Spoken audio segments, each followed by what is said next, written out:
And y'all, when I tell you guys that this was the most Confederate ass, dirty ass, country ass, rural ass town I've ever seen, literally I thought slaves were still there.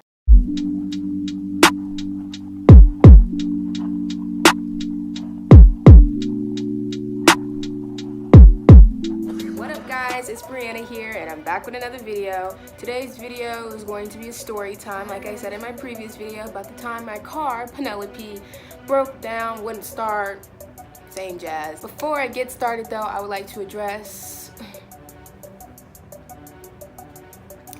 yeah, old girl bought a wig. Her name is Tracy. We love her. If y'all followed me on Snapchat, I would have saw this already, but so to begin the story time, I'm kind of just gonna start with like the names of like the two people that I was with during this like traumatic experience. Paul and Lexa. Let's go with it. So me, Paul, and Lexa decided that we were hungry. We were in the mood to grub. We were in the mood to go in on some Asian food. So we went to Cammy's. If you guys don't have Cammy's where you live, it's like, I think it's like a Japanese Thai and sushi restaurant, if I'm not mistaken, correct me.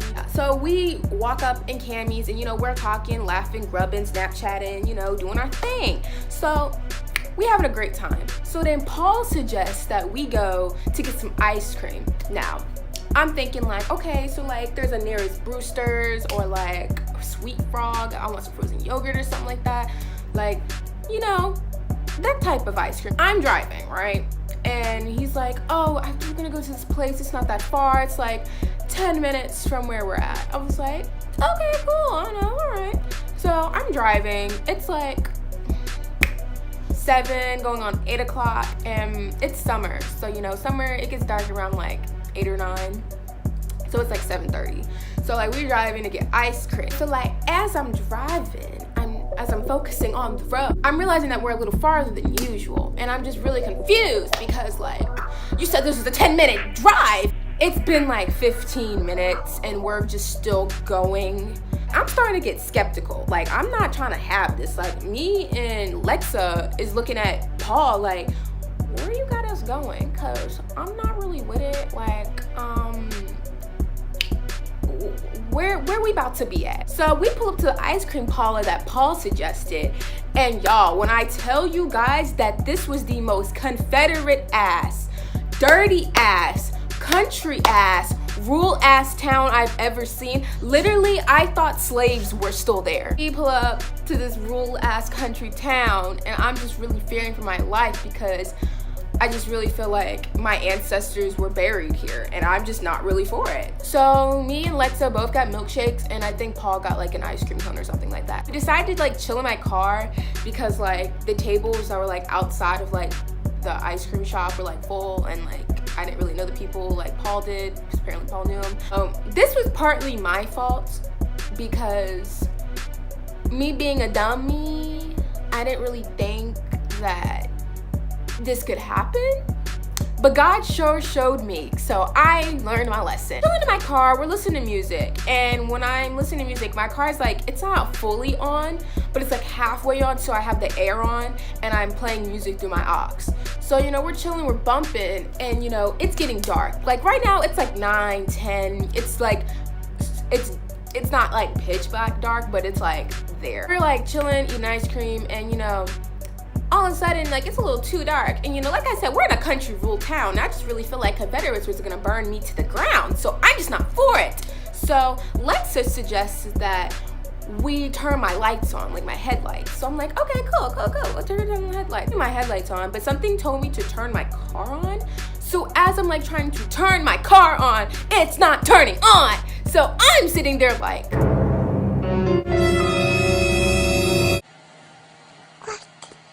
I'm sitting here like, did I do something wrong to somebody? Because I'm just really triggered. I'm really shook. I'm still trying to turn the car on and it's not working. So Paul decides that he wants to be a mechanic and go to the front of the hood and pop the hood open. And he's checking and he's like, everything looks fine. Like literally my motor, my what's the other stuff? I don't know a lot about cars, but pretty much everything is pretty new. And I don't need an oil change. Like, I don't need nothing. Nothing's wrong with the battery. So I'm just really confused as to why Penelope decided to not turn on. So I'm about to have a panic attack because it's still not turning on. We decided to call Paul's dad because Paul's dad is a mechanic at Toyota. Yeah, Toyota. We decided to call him, and he was like, he like talked to Paul and like asked him to like try to like reboot some, I don't know what they were doing. It was like mechanical talk, and I just really wasn't for it. I was just like, as long as my car turns on, that's all that matters. Pretty much, I think they said that they couldn't find anything wrong with it. So like, I turned my car off, and I like, honestly, I prayed. Like, I just really prayed. It was like, Jesus, like, we're a good minute away from home, and I just really need to get back on time. Like, I wasn't even really supposed to go out that day. I kind of like convinced my parents to the max, and I was supposed to be home by like 11 because, you know, I had stuff to do in the morning, and it's going on like 10:30 right now, and I gotta drop them off. So I think you see my dilemma here. I finally turned my car on one last time, and thank Jesus. Jesus was really on my side. He knew that I had to like vroom vroom skirt home, and he turned the car back on. When I tell y'all, I never pulled out so fast in my life. I never drove so fast to get out of that country Confederate rural town because I really just felt like my life was gonna be endangered if I did not get out of there in time.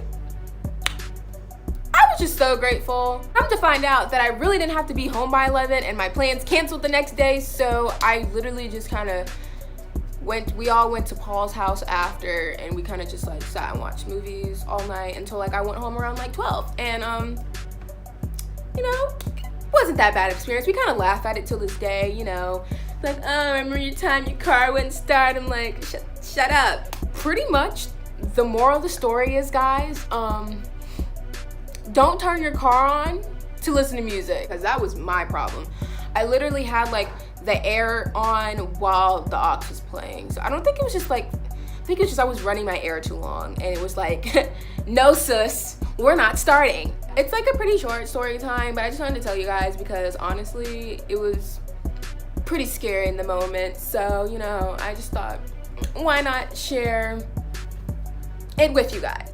If you like this video, give it a thumbs up. Make sure you add me on Snapchat and Instagram. Subscribe to my channel.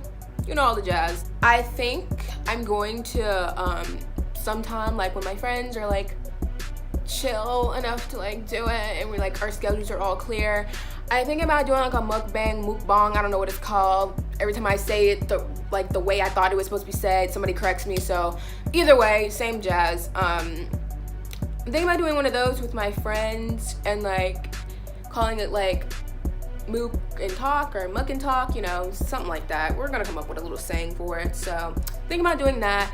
I am going to be vlogging, you know, soon. So I'm probably going to vlog Saturday. So be sure to see a video Sunday, truly. Yeah, that's pretty much it. I'm happy to be back, guys. You know the jazz. But yeah, I'll see you guys in my next video. Bye.